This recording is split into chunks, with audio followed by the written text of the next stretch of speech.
A Cold War spy satellite captures something that may prove to be one of the greatest archaeological finds in history. It looks similar to the shape of a boat, and it's very interesting. The image of the boat goes all the way to the White House for the attention of the president himself. There's only one boat that could possibly have come to rest on Mount Ararat, and that's Noah's Ark.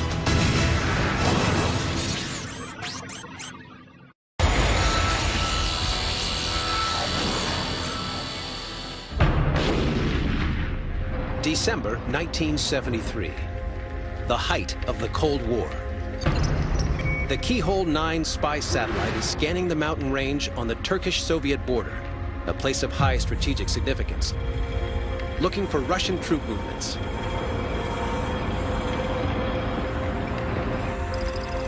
This photograph is taken by onboard cameras.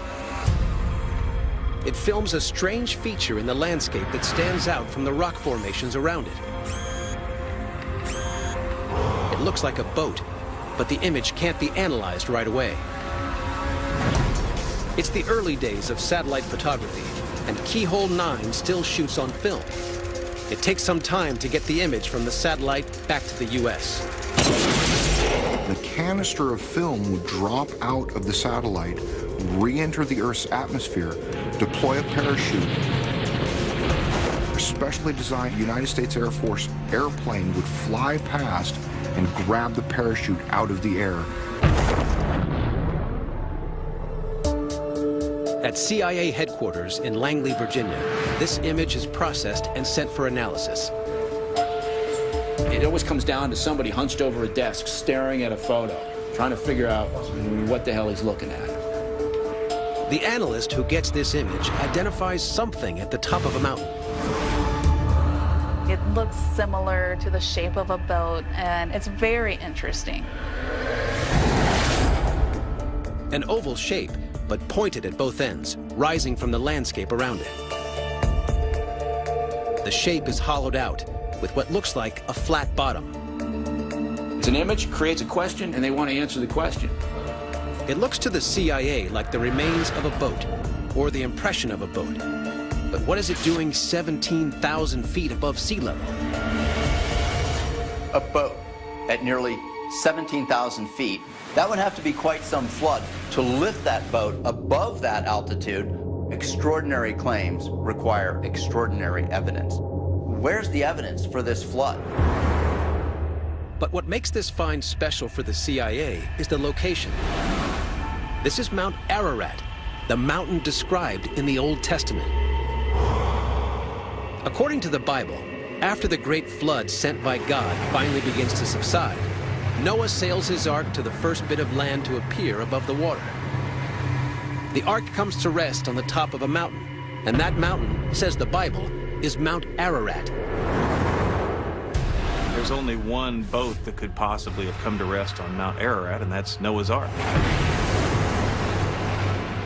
You can imagine it starts out in the office first. You know, I might have found Noah's Ark. And they're having a cup of coffee or maybe eating lunch. Says, "Oh, what do you got?" "I got a couple of Soviet tanks." "What do you got?" "I got the Ark." Further analysis of the satellite image reveals something extraordinary.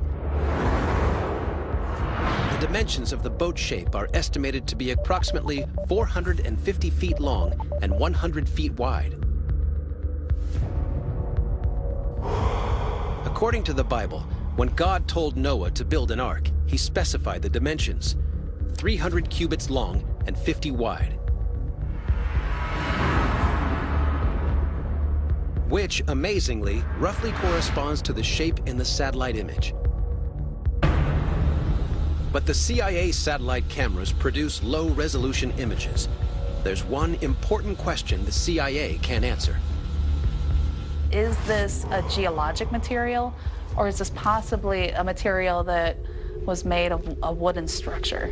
What could it be? A lot of things.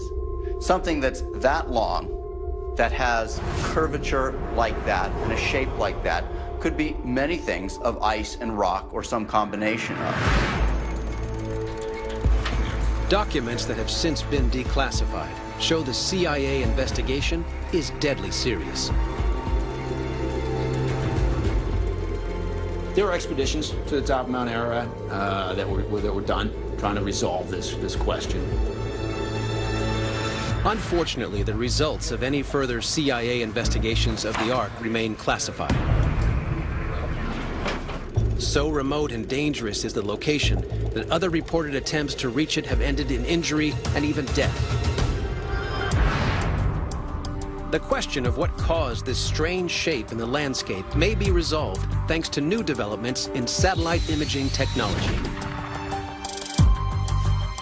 What I would like to do with Noah's Ark is to actually take another look at it with our super spectral satellite WorldView 3. The WorldView 3 satellite has multispectral imaging cameras that can detect organic matter, and a camera that can record at a resolution of 12 inches. With the technology that we have on WorldView 3, we can now take another look at it and maybe unlock that mystery in the future. All known expeditions to find the Ark have failed. Today, the Turkish authorities refuse access as it's a restricted military zone. So for the time being, a satellite image may be the closest we can get.